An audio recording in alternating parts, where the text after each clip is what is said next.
Hello साथियों, college intellect में आपका स्वागत है। तो हम जो है अपना बीएड का 4th पेपर पढ़ रहे हैं और देखिए आप लोग एग्जाम की डेट भी आ गई है और 2-3 दिन में हो सकता है आपका जो है एग्जामिनेशन फॉर्म भी फिलअप होने लगे। तो आप लोग थोड़ा सा अपडेट रहिएगा, नहीं तो आपका एग्जामिनेशन फॉर्म छूट जाएगा। तो हमने मेन पढ़ लिया, अब हमको मीडियन पढ़ना है। तो चलिए आज हम जो है स्टार्ट करेंगे मीडियन। मीडियन को भी देखिए उसी तरह से डिवाइड करते हैं, वर्गीकृत आंकड़े, अवर्गीकृत आंकड़े। इसको हिंदी में बोलते हैं माध्यिका, ठीक है। और क्या बोला जाता है? मीडियन।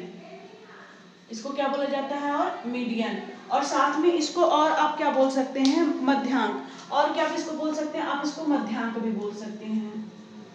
और क्या बोल सकते हैं? इसको मध्यांक भी बोल सकते हैं। तो सबसे पहले आप समझते हैं कि मीडियन हमारा होता क्या है।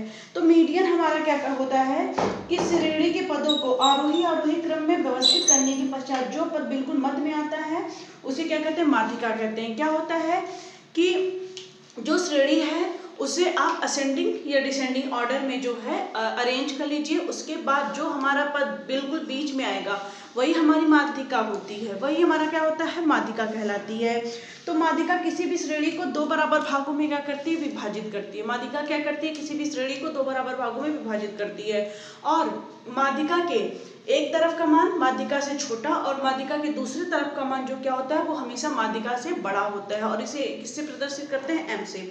जैसे एग्जाम्पल के तौर पे आपको दिखा देते हैं कि माध्यिका होता है क्या। एग्जाम्पल के तौर पे समझते हैं कि जैसे हमने ले लिया 2, 8, 6, 4, 10 और क्या ले लिया 14 और क्या ले लिया 12। अब इसको क्या करेंगे? देखिए ये हमारा एक सीक्वेंस है, एक सीरीज है। इस सीरीज को क्या करेंगे? असेंडिंग या डिसेंडिंग ऑर्डर में जो है क्या करेंगे? सबसे पहले व्यवस्थित करेंगे। अभी देखिए ये क्या है, इसको व्यवस्थित करेंगे तो सबसे पहले क्या आएगा? 2, फिर आएगा 4, फिर आएगा 6, फिर 8, फिर 10, फिर आएगा हमारा 12, उसके बाद आएगा हमारा 14। अब क्या करते हैं कि अरेंज हमने कर लिया असेंडिंग या डिसेंडिंग ऑर्डर में। अब क्या करते हैं? इसके जो श्रेणी के ठीक बीच के पद का मान होगा, ये देखिए 3, 4, 3, 7, 7 है ना। तो ठीक बीच में कौन सा मान आ रहा है? इसके जो ठीक बीच का मान होगा वही हमारी क्या कहलाएगी? माध्यिका कहलाएगी। ये देखिए ठीक बीच में है, इसके एक तरफ 3 नंबर और एक तरफ 3 नंबर है, ये ठीक बीच का वैल्यू है, यही हमारी क्या होगी? माध्यिका। इसको कैसे डिनोट करते हैं? एम से। अब देखिए और क्या हमने बोला था कि ये क्या होता है? इसकी माध्यिका के जो एक तरफ के पदों का मान होगा वो माध्यिका से छोटा और इसकी जो दूसरे तरफ के पदों का मान होगा वो क्या होगा? माध्यिका से बड़ा होगा। यहाँ आप देख सकते हैं एक तरफ के मान पदों का मान जो है क्या है? माध्यिका से छोटा है और दूसरी तरफ के पदों का मान क्या है? माध्यिका से बड़ा है। तो मुझे नहीं लगता है कि माध्यिका समझने में किसी को भी थोड़ा सा भी डाउट होगा। तो चलते हैं कि माध्यिका हमारी जो है कितनी प्रकार से निकाली जा सकती है। माध्यिका निकालने के लिए आपको दो तरह के फॉर्मूले का यूज करना होगा। पहला क्या है? माध्यिका निकाली जाती है, माध्यिका आपको दो प्रकार के आंकड़ों का निकाला जाता है। पहला क्या है? अवर्गीकृत आंकड़े और दूसरा क्या है? वर्गीकृत आंकड़े। पहला क्या है? अनग्रुप डाटा यानी अवर्गीकृत आंकड़े, अनग्रुप डाटा यानी कि अवर्गीकृत आंकड़े। और दूसरा क्या है आपका? ग्रुप डाटा यानी वर्गीकृत आंकड़े। और दूसरा क्या है? ग्रुप डाटा यानी कि वर्गीकृत आंकड़े। इसको अवर्गीकृत आंकड़े लिख लीजिए, इसको वर्गीकृत आंकड़े लिख लीजिए। माध्यिका हमारी क्या होती है? दो तरह के पदों की निकाली जाती है। तो अब समझते हैं कि अवर्गीकृत आंकड़े क्या होते हैं। सबसे पहले क्या समझेंगे? अवर्गीकृत आंकड़े क्या होते हैं। तो चलिए बात करते हैं अवर्गीकृत आंकड़ों की। मैं बोल दे रही हूँ बल्कि आप लिख लीजिए, वो ज्यादा बेटर होगा क्योंकि बहुत ज़्यादा लिखा के पढ़ाने का टाइम नहीं है। मैं आपको क्वेश्चन बस समझाती चली जाऊंगी, मैं बोलती चली जा रही हूँ, आप नोट्स बनाते चली जाइए जिसने नोट्स नहीं बनाया है। तो लिखिएगा अवर्गीकृत आंकड़ों की माध्यिका निकालने के लिए सबसे पहले अवर्गीकृत आंकड़ों की माध्यिका निकालने के लिए सबसे पहले श्रेणी को आरोही या अवरोही क्रम में क्या करते हैं? व्यवस्थित करते हैं। श्रेणी को आरोही या अवरोही क्रम में व्यवस्थित करते हैं। व्यवस्थित आंकड़ों को व्यवस्थित करने के पश्चात या लिख लीजिए पदों को व्यवस्थित करने के पश्चात निम्न सूत्र के अनुसार माध्यिका निर्धारित की जाती है। निम्न सूत्र के अनुसार माध्यिका निर्धारित की जाती है। अब देखिए माध्यिका को हमने किससे डिनोट किया? एम से। अब इसका फार्मूला क्या है? अवर्गीकृत आंकड़े के लिए देखेंगे m इक्वल टू क्या हो जाएगा?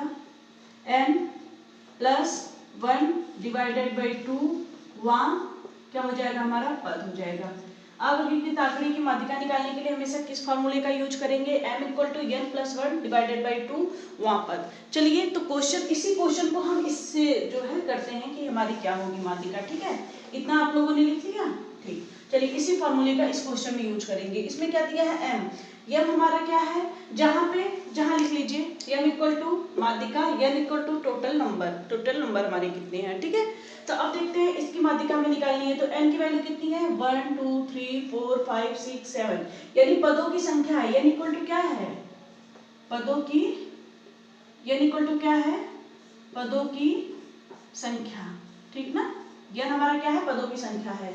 कितने m है, m = क्या हो गया, n क्या है, पदों की संख्या कितनी है, 1 2 3 4 5 6 7, 7 है। उसमें क्या है, +1 किया है, होल डिवाइडेड बाई 2 वां पद। ठीक, अब ये क्या हो गया, 8/2, इसको क्या लिख देंगे, 4वां पद। 4वां पद हमारा देखिए कौन सा है, 1 2 3 4, 4वां पद हमारा क्या है, 8। तो हमारी माध्यिका कितनी आ गई, आप देख लीजिए, 8 आ गई। ठीक है, दोनों तरीके से आपने देख लिया कि माध्यिका कैसे निकाली जाती है। चलिए अब अनग्रुप डाटा में ही हम यूज करेंगे माध्यिका की गणना करना जब आंकड़ों की संख्या क्या हो, विषम हो। माध्यिका की गणना करना जब, ये इरेज कर दे रही हूं, चलिए लिखेंगे माध्यिका की गणना करना,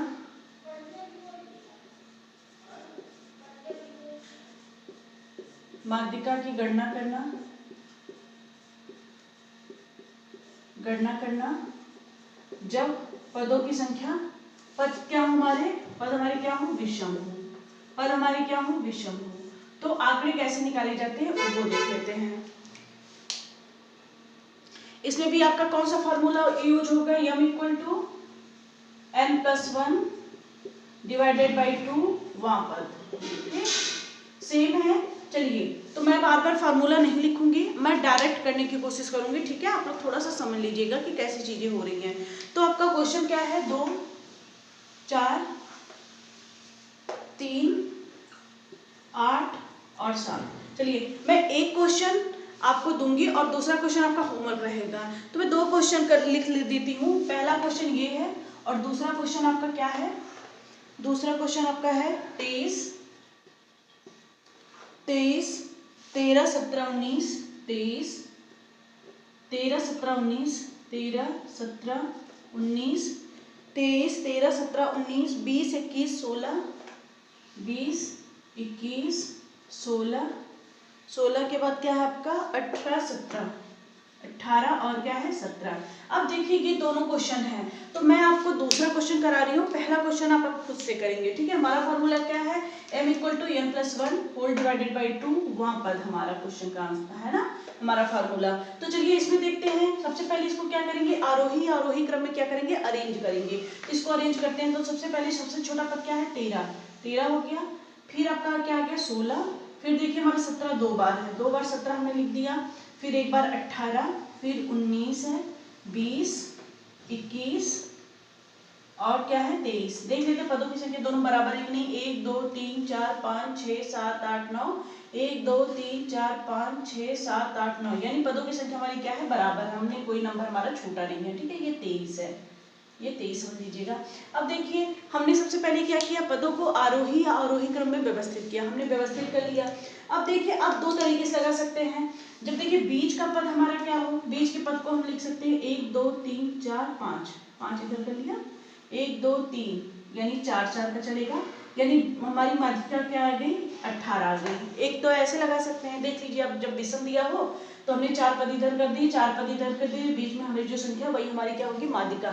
अगर हम फार्मूले से लगाते हैं तो हमारा क्या हो जाएगा, देखिए m = क्या है, ये देखिए n+1 डिवाइडेड बाई 2वां पद है ना, तो n की वैल्यू कितनी है, 4 4 8 1 9, यानी 9 +1 डिवाइडेड बाई 2, देख लेते हैं 9 ही पद है ना, 1 2 3 4 5 6 7 8 9, 9 हो गया। यहाँ पे वहां पद आप लोग लिख लीजिएगा, मैं बार बार वहां पद नहीं लिखूंगी। तो ये 9 क्या हो गया, 10/2, तो क्या आ गया आपका कौन सा पद, 5वां पद, 5वां क्या आ जाएगा, पद आ जाएगा, 5वां पद आ गया ना। तो 5वां पद हमारा सीक्वेंस में कौन सा है, सीरीज में 1 2 3 4 5, तो हमारी माध्यिका क्या आ गई, 18, हमारी माध्यिका क्या आ गई 18। ठीक है। अब ये क्वेश्चन तो मुझे नहीं लगता किसी को नहीं समझ में आया होगा। आप दूसरा क्वेश्चन क्या करेंगे, आप खुद से लगा लीजिएगा। इसके बाद अब मैं चल रही हूँ कि जब आप जो है एक क्वेश्चन अच्छा और मैं आपको दे देती हूँ। एक क्वेश्चन आपका ये होमवर्क रहेगा, ये क्वेश्चन आपका होमवर्क है, और एक क्वेश्चन और यहाँ पे होमवर्क मैं लिख दे रही हूँ, तीसरा क्वेश्चन ये भी होमवर्क रहेगा आपका, ये भी लिख लीजिए। ये है 7 10 7 7 10 7 10 8 12 8 12 9 11 9 11 और 7 9 11 और 7। हाँ, एक चीज और है, आप जितना मैं होमवर्क देती हूँ उतना किया करिए, क्योंकि मैं यहाँ से जो पढ़ा रही हूँ यही आपका एग्जाम में आया हुआ, ये सारे क्वेश्चन आपके एग्जाम में आए हुए हैं, और आप जितना मैं पढ़ा रही हूँ उतना पढ़ लीजिए, उससे बाहर आपको एक क्वेश्चन देखने को नहीं मिलेगा, ये मेरी गारंटी है। ठीक है, देख लीजिए, ये दोनों क्वेश्चन आपका होमवर्क रहेगा। चलिए, अब क्या दिया है हमारा, जब आंकड़े की संख्या सम हो तब के लिए, विषम हो तब के लिए फार्मूला है, अगर हमारे आंकड़े की संख्या क्या होगी, सम होगी। ठीक है, अगर हमारे आंकड़े माध्यिका की गणना करिए जब हमारे आंकड़ों की संख्या क्या हो, सम हो, पद हमारे क्या हो, सम में हो। ठीक है, अब सम के लिए हम देखते हैं, तो इसके लिए फार्मूला आपका क्या है, m equal to n divided by 2वां पद प्लस क्या लिखेंगे, n डिवाइडेड बाई 2 प्लस 1वां पद, और इसके होल डिवाइडेड आपका क्या है, इसके होल डिवाइड में आपका 2 है। ठीक है, ये क्वेश्चन है आपका, मतलब ये फार्मूला है, m equal to n divided by 2वां पद plus n divided by 2 plus 1वां पद होल डिवाइडेड बाई 2 है। ये फार्मूला आपका क्या है, जब माध्यिका की गणना करेंगे, अवर्गीकृत आंकड़े में माध्यिका की गणना करेंगे, जब हमारे पदों की संख्या क्या हो, जब हमारा आंकड़ा क्या हो, कितना दिया हो, पदों की संख्या हमारा सम में दिया हो। विषम के देख लिया आपने, अब सम के लिए देख लीजिए। चलिए, इस पे हम क्वेश्चन दे देते हैं। क्वेश्चन हमारा है, यहाँ पे क्वेश्चन कर देती हूँ। क्वेश्चन हमारा क्या है, 3 4 7 3 4 7 3 4 7 8 6 5 8 6 5। ठीक है, ये हमारा क्या है, देखिए पदों की संख्या क्या हो हमारी, जब सम हो। देखते हैं पदों की संख्या हमारी सम है कि नहीं है, देखते हैं, 1 2 3 4 5 6, पदों की संख्या कितनी है, 6 है, तो कौन सा फार्मूला लगाएंगे, m equal to n divided by 2, n कितना है, 6/2, वहां पद लिख लीजिएगा, यहाँ पे आगे वहां पद प्लस 6/2 प्लस 1 वहां पद। ठीक, ये हो गया आपका, होल डिवाइडेड बाई क्या है, 2 है। क्या लिखा है, n की जगह क्या लिख दिया हमने, बस इसमें क्या किया, n की जगह क्या लिख दिया, 6 लिख दिया। ठीक है, अब देखिए ये तीसरा पद आ गया, तीसरा 3rd-वां पद प्लस 3 हो गया ये आपका, प्लस 1 4वां पद होल डिवाइडेड बाई 2। अब देखिए तीसरा पद आपका कौन सा है, 1 2 3, तीसरा पद क्या है, 7 है, तीसरा पद हमारा क्या है, 7, फिर 4वां पद 8 है, प्लस 8 कर दिया आपने, और उसके बाद क्या कर दिया, 2 से भाग दे दिया, 7 7 14 15, इन दोनों को जोड़ेंगे कितना आ गया, 15, ये कितना आ गया, 2 7 14, 7.5, कितना आ गया आपका, 7.5, 7.5 क्या है, यही हमारी इसकी क्या है, माध्यिका है, यही हमारी क्या है, इसकी माध्यिका। अच्छा, देखिए आपने एक चीज नोटिस किया, मैंने यहाँ पे क्या गलती की, हमने क्या किया, पदों को आरोही अवरोही में व्यवस्थित ही नहीं किया। ठीक है, चलिए देख लेते हैं, पदों को आरोही अवरोही क्रम में व्यवस्थित करेंगे, 3 + 4 प्लस 3 4 5 6, फिर आपका क्या है 7, फिर 8 है, ये है ना। अब देखिए यहाँ तीसरा पद कौन सा है, 1 2 3, यहाँ तीसरा पद हमारा क्या आ जाएगा, 5 आ जाएगा, और यहाँ पे 1 2 3 और चौथा पद क्या आ जाएगा, 6 आएगा, 6 5 कितना हो गया, 11, ये कितना आ गया, 5.5। ठीक है, आप लोग सही कह रहे थे, यहाँ पे क्या आएगा, 5.5 हमारा आंसर जाएगा। ठीक है, देखिए हमने छोटी सी एक मिस्टेक की ना, हमारा आंसर गलत आ गया, यही चीज है कि आप गलती नहीं करेंगे। ठीक है, समझ में आया ये, ठीक। चलिए एक क्वेश्चन इस पे और करा देते हैं, अगर हमारा पदों की संख्या, स्क्रीनशॉट ले लिया करिए आप लोग। ठीक है, नेक्स्ट टाइम से मैं थोड़ा सा टाइम दे दूंगी स्क्रीनशॉट लेने के लिए आप लोग को, जैसे मैं हटा करूँ आप लोग स्क्रीनशॉट ले लिया करिए। अभी देखिए आप लोग जो है लाइव तो देख नहीं रहे हैं, जो है रिकॉर्डेड वीडियो देख रहे हैं, इसलिए पॉज करके जहां मैं हटा करूँ वहां पे पॉज कर लिया करिए, तुरंत स्क्रीनशॉट ले लिया करिए, या फिर आप साथ में लगाते चलिए, कोई दिक्कत नहीं है। इसके बाद का क्वेश्चन क्या है आपका, दूसरा क्वेश्चन आपका क्या है, 10 8 12 8 12 9 11 7 9 11 और 7। अब ये क्वेश्चन आपका है ना, तो अब क्या करेंगे आप, इसको आरोही अवरोही क्रम में सबसे पहले व्यवस्थित करेंगे। सबसे पहले क्या हमारा कौन सा पद आएगा, 8 आएगा, फिर 10 आ गया, इसके पहले 7 आएगा, 7 8 10 11 12, पदों की संख्या 1 2 3 4 5 6, नीचे भी 6 है, 7 हो गया, यहाँ 9 है, 9 10, ये क्या आ गया आपका 11 आ गया, ठीक है, सही है, 7 8 9 10 11, ठीक है, पदों की संख्या, ठीक है। फार्मूला कौन सा है, n डिवाइडेड बाई 2। अब फार्मूला लगाएंगे m equal to n by 2, n कितना है 3 और 6 पद है, 6/2वां पद आप लोग लिख लीजिएगा, ठीक है। और ये क्या हो गया 6/2 प्लस 1 वां पद, ठीक है, होल डिवाइडेड बाई 2 आ गया, इसके पूरे के वां पद लिख देना यहाँ पे वां पद, ठीक, चलिए बार बार लिखने से छुट्टी मिल गई। अब देखिए आपका क्या आ गया, m इक्वल टू ये तीसरा पद आ गया ना, और ये प्लस 4वां पद, ठीक, वहां पर होल डिवाइडेड बाय 2। अब देखिए तीसरा पद क्या है 1 2 3, तीसरा पद क्या है 9, और चौथा पद क्या है आपका 10 है, बटे 2 करेंगे, 9 10 19 बटे 2, 2 9 18, 9 10 मतलब क्या आ गया 5, यही आपका क्या आ गया, ये आपका क्या आ गया आंसर आ गया, यही आपका क्या है, यही आपका आंसर है। और इसके पहले जो क्वेश्चन मैंने कराया था ना, वो बहुत इंपॉर्टेंट क्वेश्चन है, उसको आप मिस मत करिएगा, जो मेरा गलत क्वेश्चन हुआ था, मैंने जानबूझ के उसे आपको गलत कराया था, जिससे आपके दिमाग में वो क्वेश्चन हमेशा रहेगा, और वो बहुत इंपॉर्टेंट क्वेश्चन था आपके लिए, ठीक है। चलिए ये देख लीजिए, ये हो गया आपका।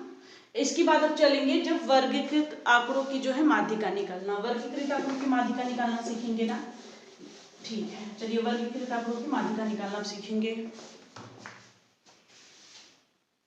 अब किस पे चलेंगे हम, वर्गीकृत आंकड़ों की माध्यिका निकालना, हमने अवर्गीकृत देखा, अब वर्गीकृत आंकड़ों की माध्यिका निकालना, ठीक है, वर्गीकृत आंकड़ों की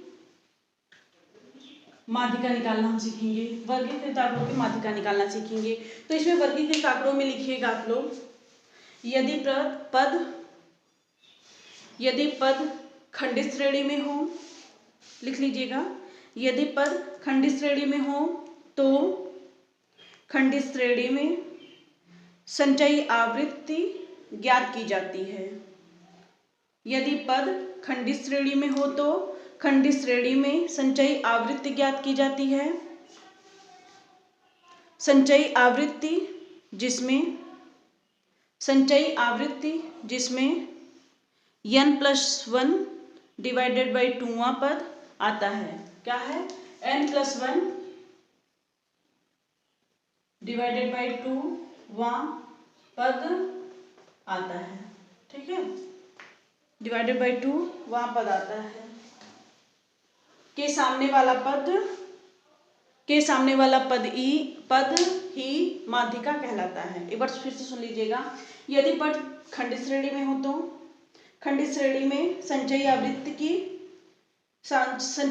ज्ञात की जाती है। संचयी आवृत्ति जिसमें n+1 डिवाइडेड बाई 2वां पद आता है, के सामने वाला पद ही हमारा क्या होता है, माध्यिका होती है। जैसे अब देख लीजिएगा, हमने इसमें संचयी आवृत्ति की बात की, कम्यूटेटिव फ्रीक्वेंसी की बात की ना, संचयी आवृत्ति क्या होता है, आप लोग इसको लिख लीजिएगा। ये जितनी भी चीजें मैं आप लोग को बता रही हूँ बहुत ज्यादा इंपॉर्टेंट है, इसको हल्के में मत लीजिएगा, इसलिए सारी चीजें, क्योंकि ये बहुत आपको नंबर, ये जो 4th पेपर आपको है ना, बहुत ज्यादा आपको स्कोरिंग सब्जेक्ट है ये, ठीक है। अगर आप देखिए, आपको ये नहीं है, कंपल्सरी नहीं है कि आप इसी को पढ़िए, आपको जो है वो भी आएगा, थ्योरी भी आएगी, चाहे आप थ्योरी करिए चाहे न्यूमेरिकल करिए, लेकिन आपको पता है कि अगर आपने थ्योरी की तो उसमें आपके पूरे के पूरे नंबर मिलने के चांसेस हैं। और थ्योरी ये जो न्यूमेरिकल है आपका बहुत हार्ड नहीं है, आप कोई भी आपको आसानी से सीख सकते हैं। तो चलिए संचयी आवृत्ति क्या होती है उसको लिख लेते हैं। पदों को व्यवस्थित करने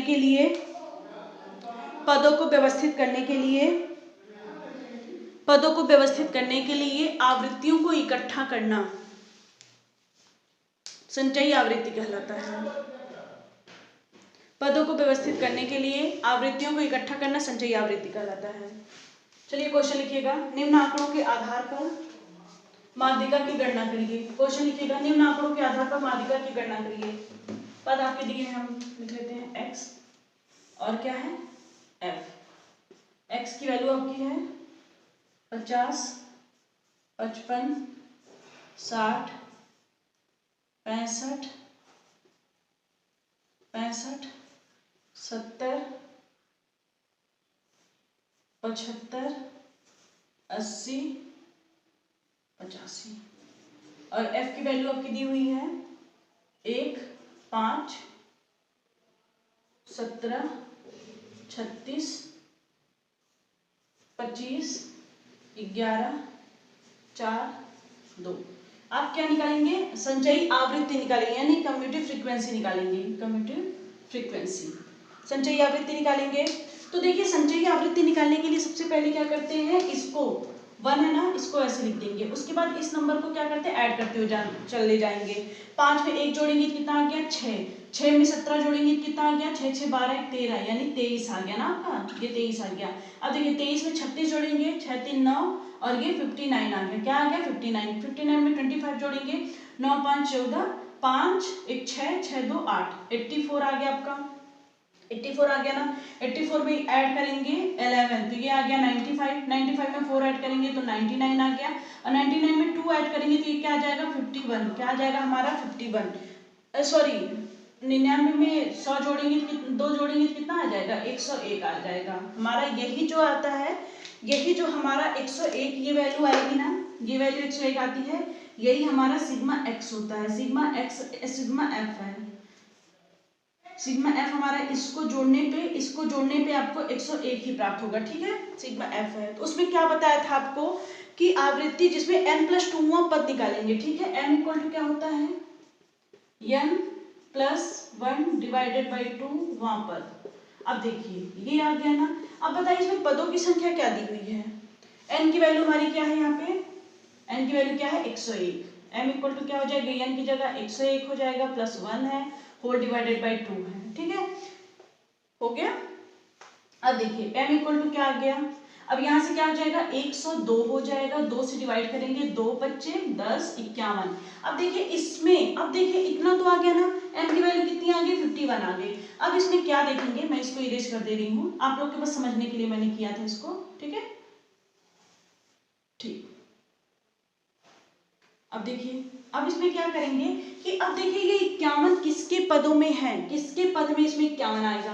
हाँ, एक चीज और ध्यान दीजिएगा, तो ये 51 से बड़ा हो जाए लेकिन उससे छोटा नहीं आना चाहिए। देखिए 51 हमारा किस में आ रहा है, 51 हमारा किस में आएगा, इस वाली फ्रीक्वेंसी में आएगा, इस वाली फ्रीक्वेंसी में हमारा क्या आएगा 51 आएगा ना, और यही हमारा 65 क्या होगा, यही हमारा क्या होगा मीडियन होगा, यही हमारा क्या होगा मीडियन होगा, ठीक है। यहाँ पे हम हटा देते हैं, n+2 पद लगाना है, तो यहाँ पे क्या आ गया 51। अब देखते हैं 51 जो है किस जो है आवृत्ति में आएगी, किस आवृत्ति में आ रही है, इसमें आ रहा है ना, इसमें 59 में 51 आएगा, तो इसकी मीडियन कितना हो गया 65। मीडियन इक्वल टू कितना हो गया 65। आप एक बार स्क्रीनशॉट ले लीजिए, मैं एक और क्वेश्चन इस पे करा दे रही हूँ, आप लोग को ले लीजिए, ठीक है, हो गया। अब लिखिएगा निम्न आंकड़ों के आधार पर, निम्न आंकड़ों के आधार पर माध्यिका की गणना करिए। निम्न आंकड़ों के आधार पर माध्यिका की गणना करिए। चलिए लिखिएगा, इसमें लिखिएगा 58, 58, 59, 60, 61, 62, 63 और क्या हो गया 64 हो गया, और एक आपका है 65। x की वैल्यू क्या दी है 15, 20, 32, 35 और क्या हो गया 35 के बाद आपका क्या है 33, 22, 20 और 10। अब देखिए, अब कम्यूटेटिव फ्रीक्वेंसी यानी संचयी आवृत्ति क्या होता है कि आवृत्तियों को इकट्ठा करना, ठीक है। तो आवृत्तियों को चलिए इकट्ठा करिए, ये 15 है, आपने 15 लिख दिया। 15 में आप क्या जोड़ेंगे, 20 जोड़ेंगे, कितना हो गया 35। 35 में 32 जोड़ेंगे, 5 6 7 और ये 3 3 6, 64 आ गया। 64 में 35 जोड़ेंगे, तो आप लोग जोड़ लीजिएगा, मैं डायरेक्ट लिख देती हूँ। इस 35 जोड़ेंगे 102 आएगा। 102 में जब हम 33 जोड़ेंगे तो ये क्या आ जाएगा 135। 135 आ गया। 135 में जब हम 22 जोड़ेंगे तो ये कितना हो गया 5 6 7 और ये 5, 157 हो गया। 157 में 20 जोड़ेंगे तो कितना हो गया 5 6 7, 177। 177 में 10 जोड़ेंगे तो 100 क्या हो गया 87। और यही हमारा सिग्मा एक्स की भी वैल्यू होती है। सिग्मा एफ की वैल्यू हमारी कितनी आ गई 187। 187 आ गई ना। अब देखिए हम निकालेंगे कि किस पद में है, ठीक है। m की वैल्यू निकालेंगे, m की वैल्यू निकालेंगे n+1 वहां पर, m+1 डिवाइडेड बाई 2 वहां पद, ठीक है। इस फॉर्मूले से निकालेंगे। n की वैल्यू कितनी दी हुई है 187, कितनी दी हुई है 187। हमारी n की वैल्यू कितनी है 187। 187 प्लस 1 डिवाइडेड बाई 2, ये कितना हो गया 188 हो गया। और डिवाइडेड बाई 2 करेंगे तो 2 9 18, 2 चौके 8, यानी 94 हमारा आया है, ठीक है। अब देखते हैं 94 हमारा किस आवृत्ति में पड़ेगा, ठीक। तो 94 देखिए हमारा कहाँ पड़ रहा है, 67 में आएगा नहीं, किस में आएगा 102 में। तो ये हमारा क्या हो गया, यही हमारी क्या है संचयी आवृत्ति, यही हमारी आवृत्ति लेंगे ना। तो हमारी मीडियन कितनी आ गई, हमारा मीडियन कितना आ गया, देखिए हमारा मीडियन कितना आ गया 61। हमारा मीडियन कितना आ गया 61। यही इसका क्या है, यही इसका आंसर है। यही हमारा क्या आ गया, इसका आंसर आ गया, देख लीजिए।